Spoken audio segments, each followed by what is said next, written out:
Welcome to the Script and Style Show. I'm Todd Gardner from TrackJS, and my co-host David Walsh, creator of the popular blog davidwalsh.name. How's it going today, David?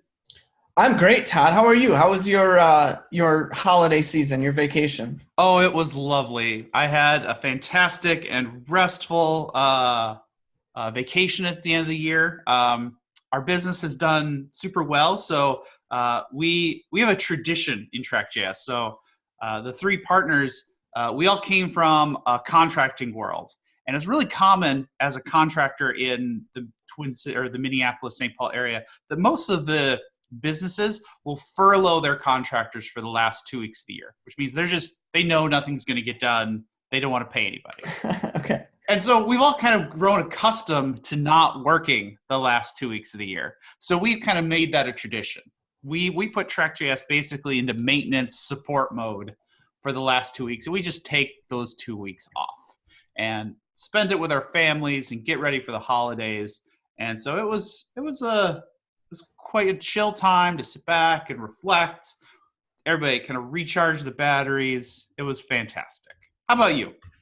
Yeah, I played that same bullshit. So you always do the thing where you have 2 weeks off, but you only actually need to use 6 days of PTO or something because of holidays. So I did that too. I had 2 weeks off with my family, which is both good and bad when you have very young children who could use the structure of school. Oh, yes. So I can't say that my vacation was restful in any sense, but it was nice to not need to worry about work, sort of unwind, do some stuff around the house, pretend that I'm a handy person. And yeah, it was really good. It was really good. I don't even pretend that I'm a handy person.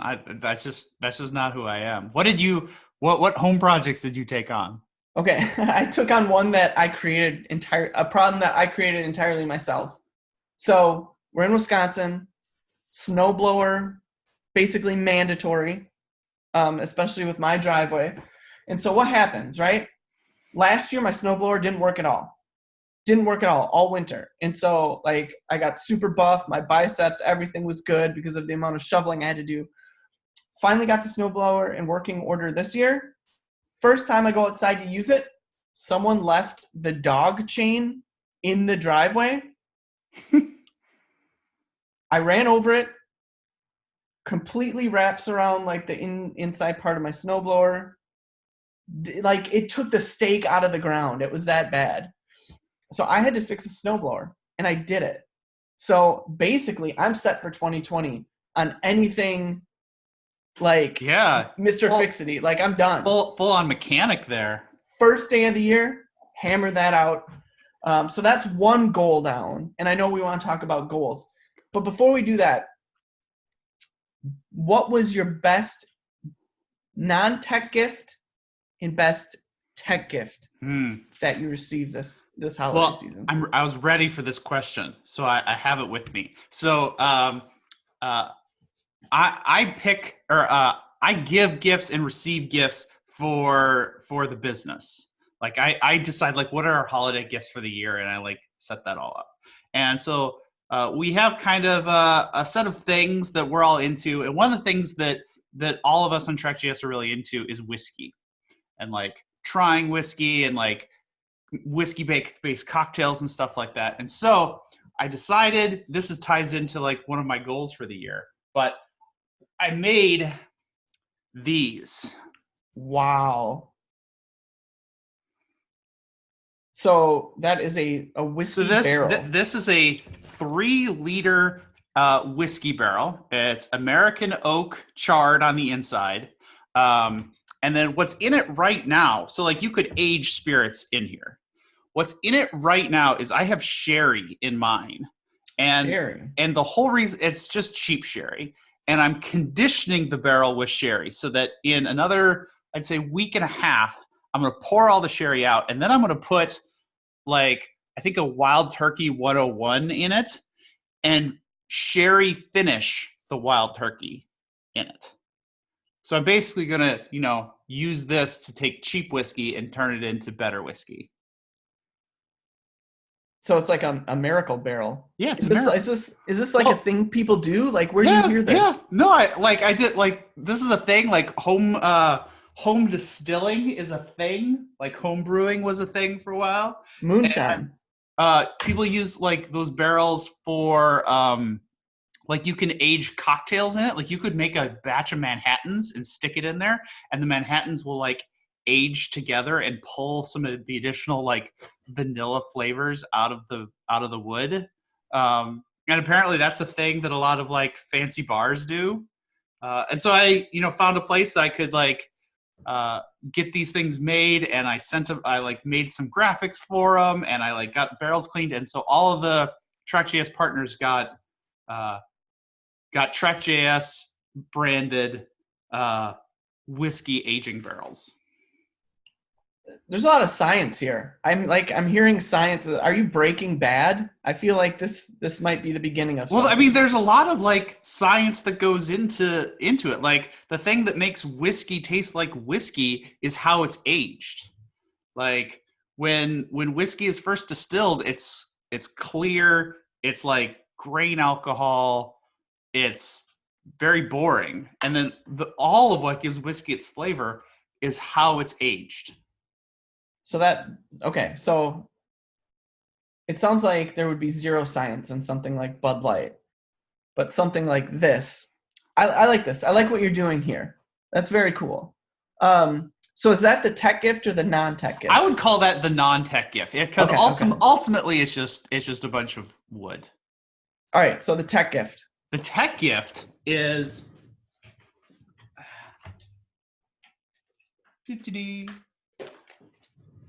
I got a drone. Oh no. So what's the plan for this drone? Have you used it? What are we doing? I've used it indoors. Supposedly this will go outdoors as well on a not windy day. It's just been kind of windy here, so I haven't attempted it. But it's got a camera on it. Right. And so it basically puts out a Wi-Fi signal that you can connect your phone to, and so you can see what the drone is seeing in first person. Oh, that's cool. It's not like a high quality, like you're not going to take HD photos or anything with this, and it's not going to like lift a camera, but it's kind of fun, and it's the first like drone I've ever played with that like is potentially powerful enough to go outside. And so I'm kind of excited to try that. Excellent. Very cool. What about you? Tech gift, non-tech? Okay. I got one tech gift, and it's not even like the best, but it's the only one I got, so I have to roll with it. My wife got for the family a Google Home Hub. So it's just another device in my house that's listening to everything going on and trying to market things to me. And the worst part about it is that my kids will go, "Hey Google," and tell it to play a song, and it's always the exact same song. And so I'm stuck listening to the same song all the time. But again, it's the only tech gift that I got, so I have to cite it. Yeah. It's not good. Best non-tech gift. My youngest brother got everyone in the family a few pairs of socks. One of the pairs of socks was a Surly sock. You'll appreciate that. Yeah. The other one, though, is an old school Mortal Kombat sock. Sega Genesis Mortal Kombat? Yeah, so it's got Scorpion on one sock, Sub-Zero on the other sock. That was very exciting. It was very exciting. I'm excited about that. That is exciting. I'm not sure about the whole Google Home thing. Like I'm shook. I didn't do the Google one. We have some Alexas in our house, and I don't know how I feel about them. Like ultimately, the thing that we end up using the most for them is the intercom feature to like yell at somebody in a different room of the house. My kids will use them to play music, but I don't really do that. But I don't know if it's worth the privacy trade-off. It's kind of freaky. I'm going to say no. The only thing I've done with it at all is like ask it when it's supposed to snow next, because I'm really bad at checking the weather. But because you need to know if that snowblower is ready to go, right? That's right. That's right. That awesome snowblower I fixed. Yeah, I don't know. I don't particularly like it per se. We do have Nest cameras in our house, which are probably even more invasive, but those I actually like because I can check my phone to see what's going on in my house Yeah. because I travel a lot or whatever. But yeah, we'll see. Yeah. All right, goals. Let's go talk, goals. You first. What is your first 2020 goal? And we're gonna hold you to this shit. We're gonna do. We're gonna do an episode at the end of the year, and I'm gonna call you. Like, you said that you were gonna do that. Did you do it? Okay. This is why I wanted to do it as a podcast. I'm set in stone. I wrote the blog post for it, but with you here and me here, we're holding each other accountable for getting these done. And at the end of the year, we can yell at each other if it doesn't happen. So number one, my biggest goal of the year is to be a huge part of the Phoenix product launch, which is the new Firefox for Android. Ooh. So as I shared last year, at the end of last year, I've been set on loan for 6 months to this other team to help them make things happen for the new Firefox for Android. It was a big risk to do it because, as everyone knows, I'm a huge web guy. I'm still a huge web guy.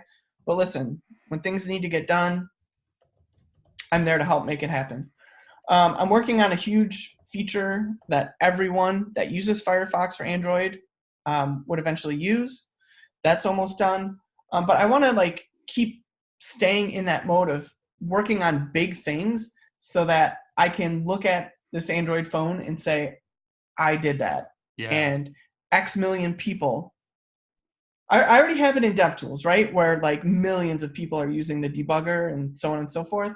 I want to be able to say the same thing for Android phones. I want to be able to say I did that and have a big fingerprint on what promises to be Mozilla's largest product launch of 2020. So now, I want to be a big part of the biggest thing. Is this new browser? Is this where is on Android versus on iOS in terms of They're completely different. They're just totally different platforms. Totally different platforms. So which one is ahead right now? Is this Android leapfrogging ahead of iOS or catching up to iOS? That's a really good. Okay, here's what I know. I know that most of the iOS engineers were moved over to this team to make it happen. So I have to assume that Android is the bigger one. And I want to say that also because I believe that that iOS is still hooked into WebKit. You can't have your own browser engine on iOS. I still think that's a fact. I don't think that's true. I know that's not true of Android. And so I think that Android is where we're going to make our largest impact, if that makes sense. And I'm really excited for it. Yeah. I'm learning a ton about mobile. I'm learning a ton about Android. I've learned a language that I didn't know existed before I started on this project called Kotlin. I have to worry about new paradigms. When we work on the web, we don't need to do a whole ton with the back button, right? Or thinking about going back, because usually the web page just reloads. Even if you're managing back via history, it's still fairly straightforward. On mobile, that's not the case. On mobile, we have a bunch of bugs that are related to going back, right? And so I need to think about what I'm doing in a different way, if that makes sense. The same way that I needed to think about coding in a different way when I was working on VR. So I'm learning so much. I want to accomplish that much, So that's my biggest 2020 goal.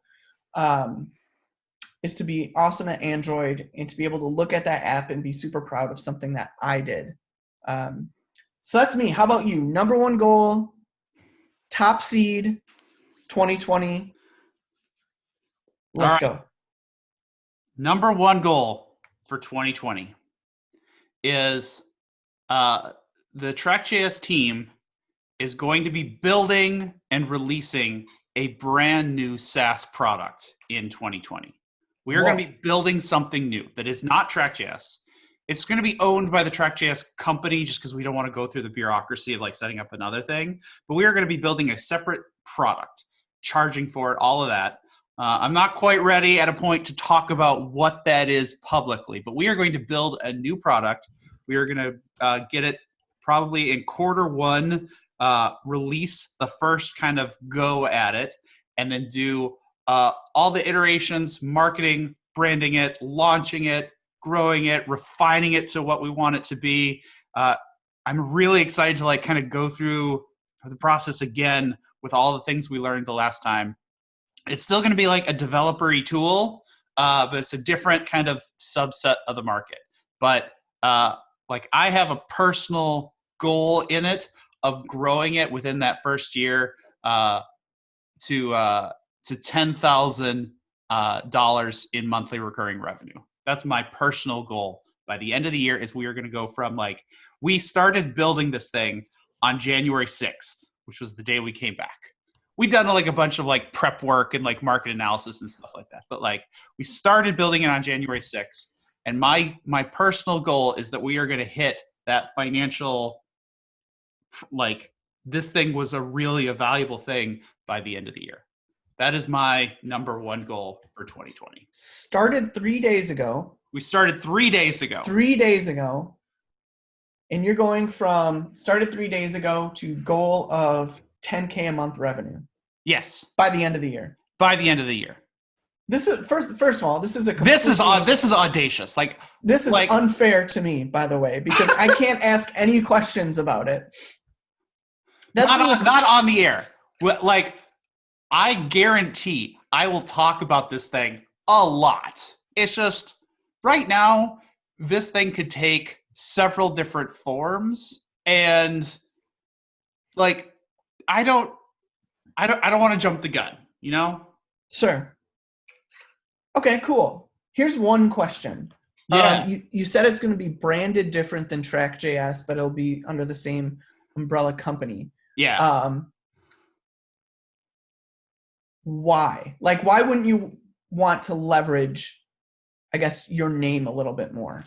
So the new site, like we have a new domain for it. Okay. And there's totally pros and cons behind doing it, right? There's a big con of setting up a new domain for it and a new set of branding around it is that we lose the SEO juice, and we lose like the credibility that has already been built up around TrackJS. And so we have to like build that from scratch again, which I am not like, I'm a little uneasy with that. Sure. But the pro side is that the audience of these tools is not exactly the same. Like it's not necessarily the same people that will care about both TrackJS and this new product. And so that carryover might not be as strong as I want. The other thing that we kind of painfully learned through TrackJS is that there's some really positive things in our name. Like our name is very clear to the point about like, oh, you track JavaScript, you track JavaScript errors. Like I totally get what you do. And that has a ton of like SEO juice for us too. Cause like we automatically rank really well for JavaScript tracking and JavaScript error tracking because it's like our name and we obviously reference it like way more than anybody else. The big downside though is that the name track has tons of like anti-privacy connotations baked into it. And so like our domain is often caught up inside of like ad blockers just because we have the name track. And like it hurts us in a number of other ways that are kind of insurmountable without changing the domain and changing our name and stuff like that. And so we want to kind of get away from that because I think that privacy blocking is going to become a bigger issue in 2020. I think it's only growing. And I think it is a equally big, if not bigger issue for the new product or the new market segment than it was for what we do just today. So we kind of wanted to have that break from that word. There'll still be like tons of cross links between them, and we're not going to make it a secret. Like like TrackJS will link to the new product and the new product will link back. And like, we're going to be very obvious that, this is made by the team of TrackJS, but we wanted to kind of like not have that liability in our name. That's a really good point. And while you were saying that, I was trying to think of terms in my head where if you were to like rebrand TrackJS itself to something else, I can't think of a good word. I was like, What about, instead of track, what about monitor? That's going to be tough. Yeah. But I'm excited for this. And I don't want you to tell me anything about it off air until it hits. I want to be as excited as everyone else is when it goes live. It's going to be great. And we'll talk way more about it over the year as we kind of go through the process. All right. Deal. Goal number 2. Okay. So as I said, I've been loaned to this team for 6 months. That 6 months will end in April, which coincidentally is the launch date, or the hopeful launch date. Which means I go back to DevTools. So my second goal is I want to have a larger impact on DevTools as a whole. Like I mentioned in my 2019 goals, I've been working like 95+% on just the debugger, which is great because I love the debugger and I'm passionate about it, and it helps me solve my own problems. Like, we can use the debugger to debug the debugger in Firefox. But I want to make a larger impact on the whole of DevTools. I don't want to be debugger guy. I want to be DevTooler, right? And so whether that's implementing big features in the network monitor, whether that's big features in the inspector, some people don't realize, but the debugger, despite the amount of complexity and number of people working on it, it's nowhere near used the most, right? Like, obviously the console people love, the inspector because people want to see elements, and the net monitor. Those are like the 3 big ones. The debugger isn't the biggest audience. So I want to be able to branch out. I want to be able to make a bigger impact. I want to be able to go from tool to tool and improve performance, because that's something that Firefox DevTools has always been knocked for.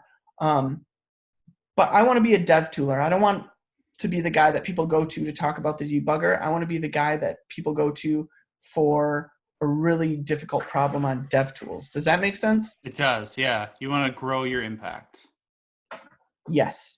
And so when I go back from this team where I've made an impact on Android, I want to go back to the next team and make an impact on DevTools. I want to be the guy. I want to be the guy where there's a problem in DevTools and someone says, oh, who can I get help fixing that? And it's go to David because he's awesome. That's my second goal. How about yourself? All right. So my second goal. So the first goal was about a brand new thing that we're going to build. Yes. My second goal is that we're not abandoning TrackJS by any means. It is our cash cow. It is the thing that fuels our business, and there's still a ton of amazing opportunities inside of TrackJS. And so my second goal is that we are going to grow TrackJS's core profit by, I don't know if I should actually say our internal like metric or whatever, but like by more than we grew last year. And so we are going to grow by more than we grew last year. And we're going to, there's a couple of things that I want to do around that. We're going to do a kind of a subtle rebranding, not like a big like change or anything, but we're going to like freshen up some colors and change some graphics and stuff like that. Kind of focus on simplicity, like differentiating. I'm going to write a bunch more this year as part of that. I hope to publish at least 50 pages and or blogs in the TrackJS kind of website. So like roughly 1 a week is kind of my personal goal. And I think this podcast kind of ties into that as well. And so I want to publish at least 25 episodes of Scripted Style this year. So nice. Roughly 1 every 2 weeks, because I think that all ties together in like growing the brand and growing the product and growing us and sharing our ideas and stuff like that. And so that's my second goal, is to continue growing the core business at least as fast as we grew last year. That's always a really good goal. I'll be excited to see your methods for doing that. Is it something where you have features in mind also, which will help tempt people into TrackJS, or is it more so just branding and marketing? Well, so over last year, we rebuilt quite a few of our pages and features, like kind of redesigned them, and they got a lot better from that because some of our pages like hadn't changed since our original launch, and so they were pretty long in the tooth, and they were pretty like plain. And so we added a bunch more like graphs and charts and like kind of surfaced a bunch of additional information that we already had. We just didn't have a good UI for. And there's a few of those left. There's a screen where you get to define your grouping rules. Like how do you want to automatically group URLs together and stuff like that. And that's kind of confusing. I think we want to probably rebuild that.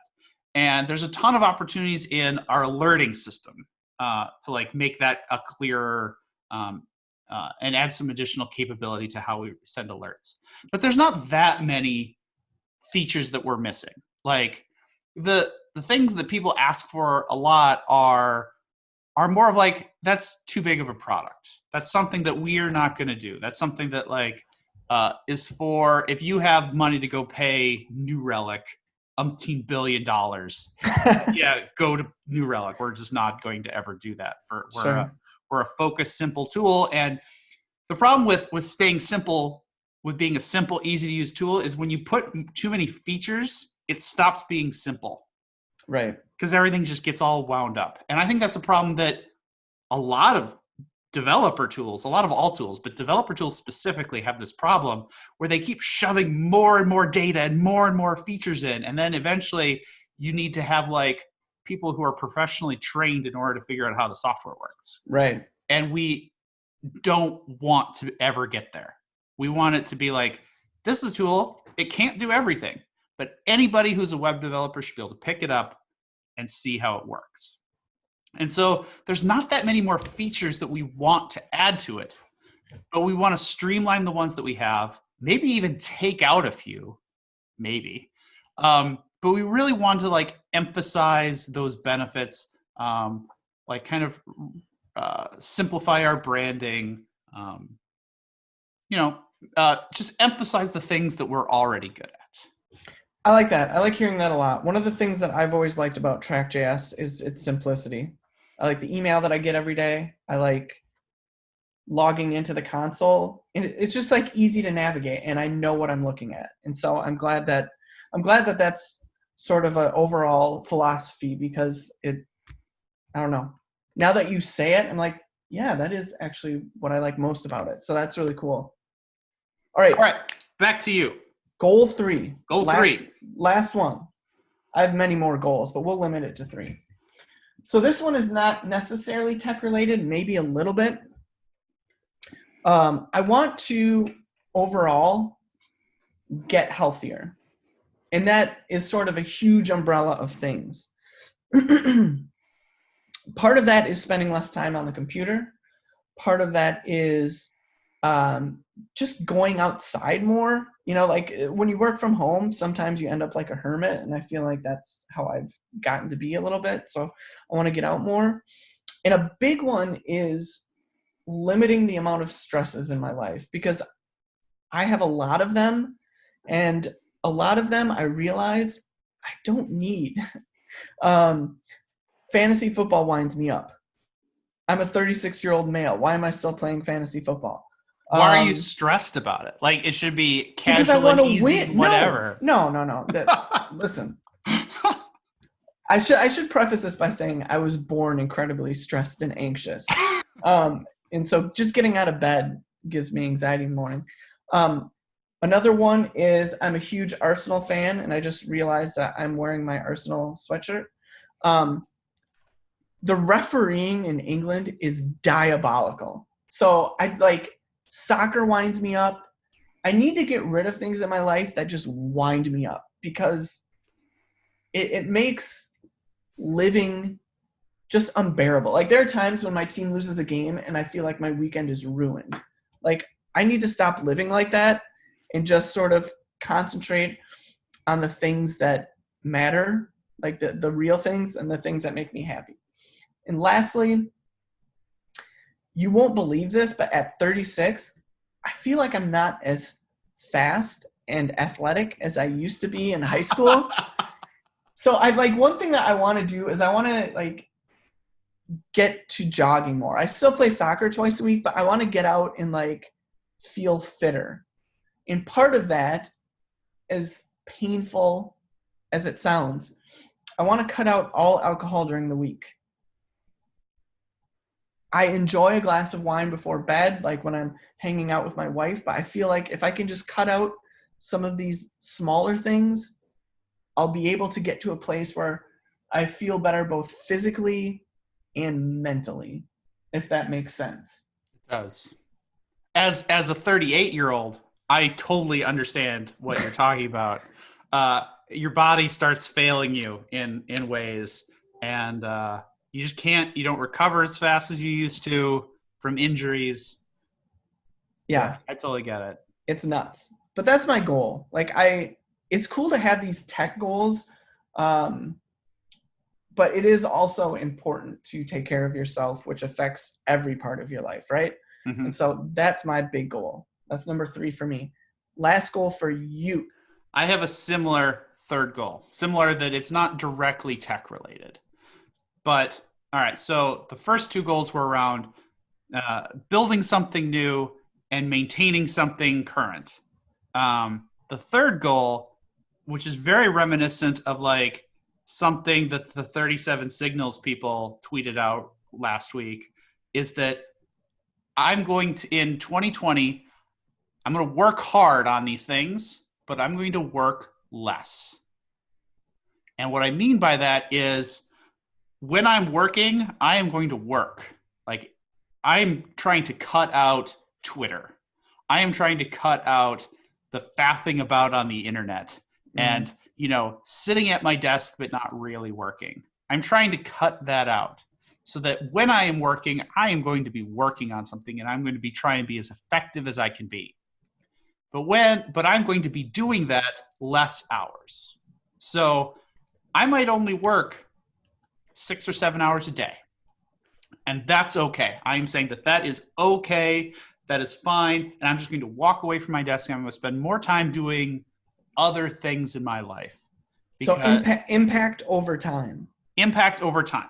And I think there's a ton of like really good, like there's some really smart people who are already doing this and they're seeing that they are becoming more effective by working less. And if I look back at some things that I built, I feel like I've been more effective when I've put a time constraint on me. Like one of the things that I think has enabled our business to do well is a time constraint. It's because we have such a small team. We can't take on as big of work. We can't take on like just doing every single thing we want to do. We have to have really tight focus on like what is the biggest impact we can make. Right. And because of that, it's like this natural like defense mechanism from like silly like rebuild projects and exploring, bleeding edge technology products. And like we just don't have time to ever do those things. And so we don't do those things. We just focus on like, how do I accomplish this thing for the customer in the fastest, most reliable sort of way? And it leads to like these really awesome solutions when you just put this huge time constraint on. And so I want to take that and I want to apply it to my like life overall and say, I am going to constrain myself. I have to accomplish this thing today and I'm only going to work 6 hours. How do I do it in 6 hours? And then I'm going to stand up from my desk and I'm going to walk away and I'm not going to stress about it. That's the goal. That is my goal for the year is how, like, I am not there now. I am definitely not there now. How do I get there? That is my goal.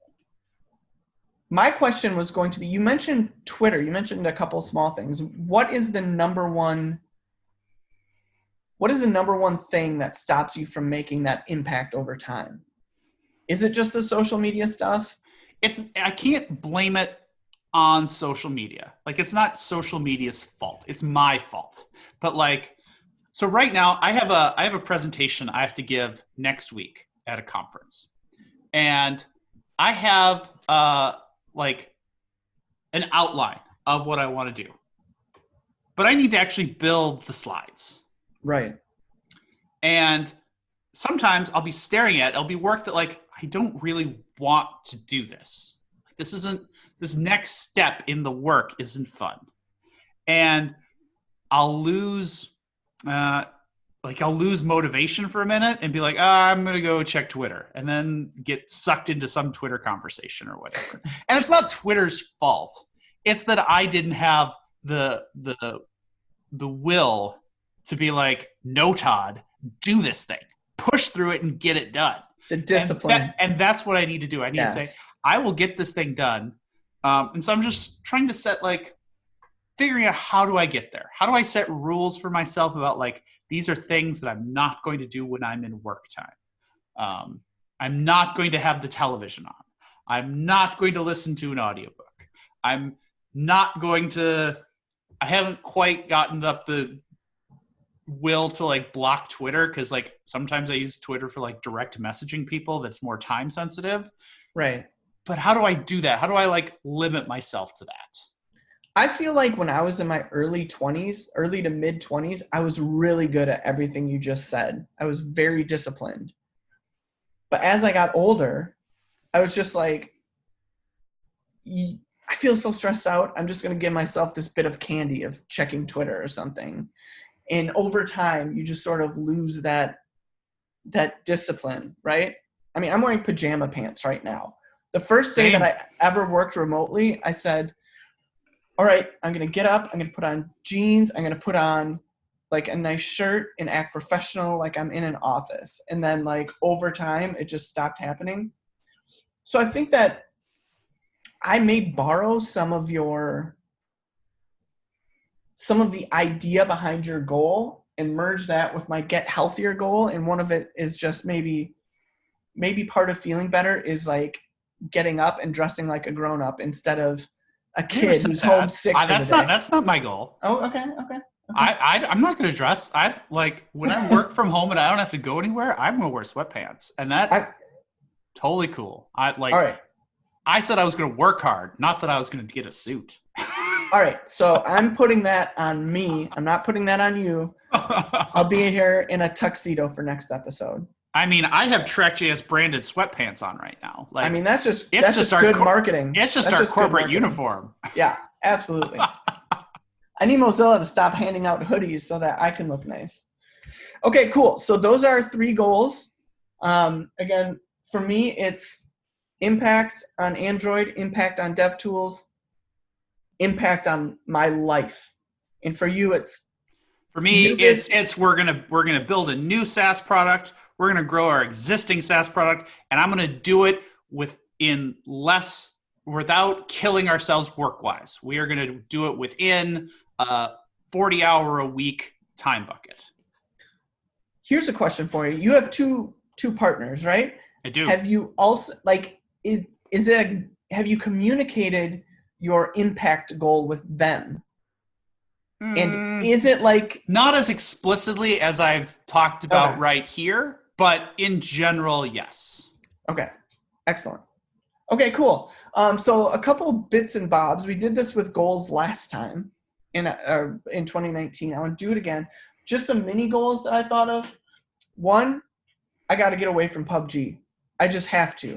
The headshots are satisfying, but it's a time sink that I could use for other things. And maybe that's part of feeling healthier. I said go outside. I really want to go, even in the winter, right? I got to get outside. When we were kids, we would go sledding, everything else.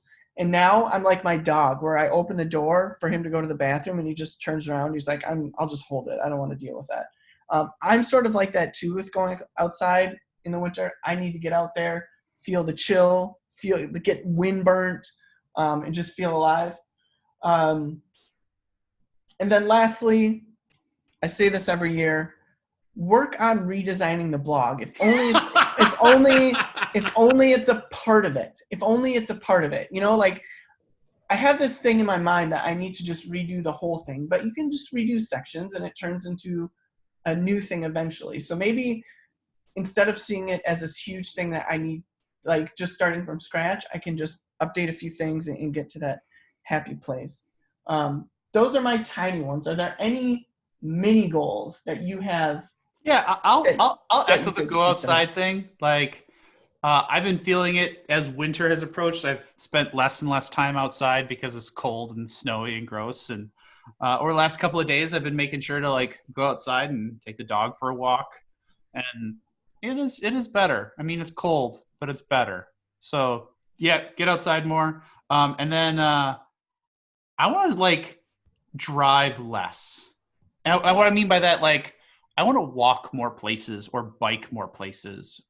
Just spend more time biking around rather than driving around. Is that an option? Do you live like close to the grocery store sort of thing? I don't or- know that I could get groceries on a bike just because, like, I mean, we have a family of 4. Like, when we go grocery shopping, I mean, it loads. Oh, yeah, sure. Like, Sure. I just don't know how I transport it. But, like, within my city, I could get just about anywhere I need to go. Like, within Stillwater, I couldn't, like, get around, like, the Minneapolis-St. Paul area. Like, because I'm Sure. not going to go on a highway. That's not what I'm talking about. But, like, if I want to go to lunch somewhere, or if I'm going to go to the gym, maybe I should like bike to the gym and not drive to the gym. Maybe that'd be an idea. I don't know. That in general, I have a general goal of spend less time driving and more time like walking and or biking. That's a really good idea. That's a good idea. Like, part of me feels like I just had this episode so I could steal your goals, because I think that I'm going to try and do that as well. Yeah, do Awesome. it. Okay, cool. That sounds good. We've set them on a podcast, which will be published in both video and audio form. We are holding ourselves, our audience is going to hold us to these goals. Right. How scared are you right now? I'm a little scared because things change over the course of time, right? I think we are going to put we have like this social pressure now on ourselves to Yes. get these things done. Or 100%. if we can't get them done, we at least need to have a really good reason why the world around us changed and this wasn't important anymore, and not just say I didn't get it done because I'm lazy. Okay. Because that's ultimately the thing, right? Because like life changes. Like all of a sudden, Microsoft could come to you and lay a giant offer at your doorstep, and then you don't work for Mozilla anymore. Like it could happen, and that would like totally blow your goals out of the water in the year. Or Firefox is open source. I'd still hit my goals there. I'm just saying, like, life changes, Right. and Totally. a year can be a long time. So these goals might evolve over the course of the year, and that's totally okay. Absolutely. But as long as we are putting our best effort forward to getting these things done, and not just, I didn't get it done. That's what we need to accomplish. Okay. We'll stick to that. We'll stick to maybe We'll stick to All right. Thanks so much for watching. I hope you set your goals for the year and hold yourself to it. We'll be back.